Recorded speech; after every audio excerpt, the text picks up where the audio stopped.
ကိုကမိမိလေးလိုချင်တာလားတသားလေးလိုချင်တာလားမိမိလိုချင်တဲ့အတိုင်းတသားလေးလိုချင်တဲ့ဖြစ်တသားလေးယူလို့ရတယ်မိမိလိုချင်တဲ့မိမိလေးယူလို့ရတယ်ပေါ့နော်အဲ့တော့အဲ့ဒါကကြတော့ဘယ်လိုလုပ်တာလဲဆိုလို့ရှိရင် IVF လို့ခေါ်တဲ့ဒီဖက်ပြိုတရေသားလို့ခေါ်တဲ့ procedure နေတော့မှာပဲဖြစ်ပါတယ်အဲ့တော့ဒီဖက်ပြိုတရေသားမှာဆိုရင်ပေါ့နော်ဒီအပြင်မှာပဲမမျိုးဘူးနဲ့တုပ်ဖို့ပေါက်ဆက်မှာပဲဖြစ်တယ်အဲ့တော့အမျိုးသားစီကနေပြီးတော့မှတုပ်ဖို့ကိုယူမယ်ပြီးအမျိုးသမီးစီကနေပြီးတော့မှမမျိုးဘူးယူပြီးတော့မှအပြင်မှာပဲပေါက်ဆက်မှာပဲဖြစ်တယ်အဲ့တော့အပြင်မှာပေါက်ဆက်လို့အောင်မြင်သွားပြီးတော့မှတရေသားလောင်းလေးဖြစ်သွားပြီဆိုလို့ရှိရင်တော့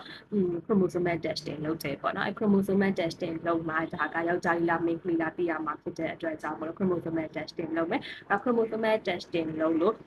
သူရဲ့ဒီ sex chromosome က XX ဖြစ်တယ်ဆိုရင်ဒါမိမိလေးဖြစ်ပြီးတော့XY ဖြစ်တယ်ဆိုရင်ဒါတသားလေးဖြစ်ပါတယ်အဲ့ဒါကတော့ဒီတသားလေးမိမိလေးကိုလိုချင်တဲ့အတိုင်းယူတာပေါ့နော်နောက်ပြီးတဲ့ခါကျရင်အဲ့ဒီတသားလေးမိမိလေးကိုလိုချင်တဲ့အတိုင်းယူတာအပြင်ပေါ့နော်အဲ့တော့